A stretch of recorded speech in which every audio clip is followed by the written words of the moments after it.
अवधूत चिंतन श्री गुरुदेव दत्त. अवधूत चिंतन पुष्प 26.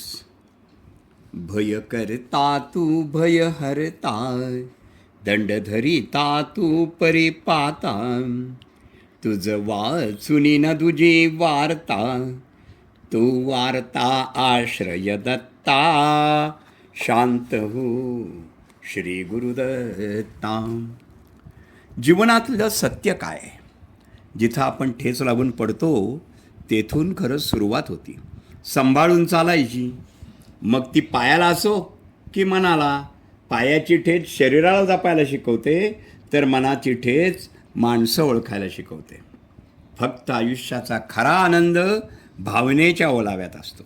कुठलंच नातं ठरवून जोडता येत नाही, ते आपोआप जोडलं जातं. खरी आपुलकी, माया ही फार दुर्मिळ असते. हे दान ज्याला लाभलं त्यालाच त्यातला खरा आनंद मिळवता येतो. ज्याच्याकडे माणसं जमवण्याची ताकद असते त्याला कधीच एकटं पडण्याची भीती वाटत नाही. चुकीच्या माणसांना सहकार्य करून खोटे समाधान मिळवण्यापेक्षा प्रामाणिक नाती जपून खरं मानसिक समाधान मिळवा. नम्रतेने बोलणं, आदर करणं, क्षमा मागणं आणि आभार मानणं हे गुण ज्याच्याकडे आहेत ती व्यक्ती प्रत्येकाच्या मनावर राज्य करते.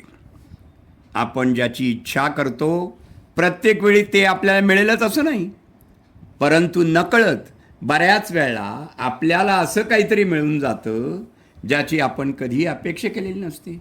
यालाच आपल्या केलेल्या चांगल्या कामाबद्दल मिळालेले आशीर्वाद असे आपण म्हणतो. संपत्ती एका झटक्यात, सौंदर्य एका आजारात आणि प्रतिष्ठा एका चुकीत नष्ट होते. म्हणूनच या तिन्ही गोष्टींचा कधी गर्व धरू नका. पायाचं दुखणं आणि संकुचित विचार माणसाला कधीच पुढे जाऊ देत नाहीत. तुटलेली लेखणी आणि इतरांशी ईर्ष्या स्वतःचं भाग्य लिहू देत नाहीत. कामाचा आळसपणा आणि पैशाचा लोभ माणसाला मोठं होऊ देत नाही.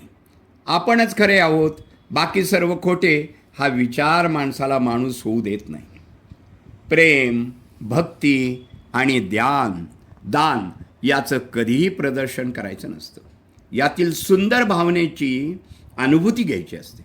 आयुष्यातील काही गोष्टी कबड्डीच्या खेळाप्रमाणे असतात. तुम्ही यशाच्या रेषेला हात लावताच लोक तुमचे पाय पकडायला सुरुवात करतात. आपले जीवन यशस्वी व सुखकर व्हावे असे वाटत असेल तर दत्तनामात राहा. शुभम भवतु, शुभम भवतु, शुभम भवतु, कल्याणमस्तु.